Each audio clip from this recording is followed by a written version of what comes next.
তুমি চাইলেই সেদিন একটু সাহস দেখাতে পারতে, বলতে পারতে আমার সাথে ছাড়া তুমি ভালো থাকবে না, কিংবা আমার জন্য করুণা করে হলেও থেকে যেতে পারতে। তাহলে হয়তোবা জীবনটা এমন হতো না। আমার এই দীর্ঘ নিঃশ্বাস ভরা জীবনটা এভাবে বয়ে বেড়াতে হতো না। আমি দিগ্ভ্রান্ত পথিকের মতো ঘুরি, কত পথে হাঁটি, কত বন বাদার গ্রাম শহর ঘুরি, অথচ তোমার দেখা পাই না। তুমি চাইলেই সেদিন একবার বলতে আমার সাথে ছাড়া তুমি ভালো থাকতে পারবে না, কিংবা শুধুমাত্র আমার ভালোর জন্য একটু করুণা করে হলেও বলতে একসাথে থাকবো। তাহলে হয়তোবা অন্যরকম হতো আজকের জীবনটা।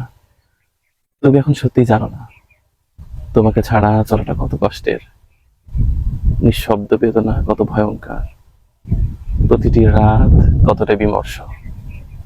একবার চাইতে কি এমন ক্ষতি হতো?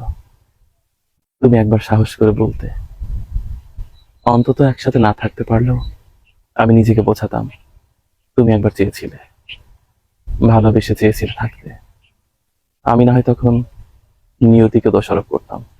আমার সাথে তোমার থাকা হলে পৃথিবীর কক্ষপথ পরিবর্তন হতো না, ঋতুরা বদলে যেত না, পাখিরা গান গাইতে ভুলে যেত না, দক্ষিণা বাতাস তাদের পথ ভুলে যেত না। কি এমন ক্ষতি হতো আমার সাথে থেকে যেতে? তুমি চাইলেই হয়তো সম্ভব ছিল। সেদিন একবার সাহস করে বলতে আমাকে ছাড়া তুমি বাঁচবে না, আমাকে ছাড়া তুমি ভালো থাকতে পারবে না। একবারও বলনি, উল্টো আমাকে ছেড়ে চলে গেছো যোজন যোজন দূরে। কত পথে ঘুরি, নেকাবের আড়ালে থাকা কত চোখ আমাকে দেখে, আমি দেখি, খুঁজি সেই চোখ জোড়া যে চোখের মায়া একদিন পড়েছিলাম।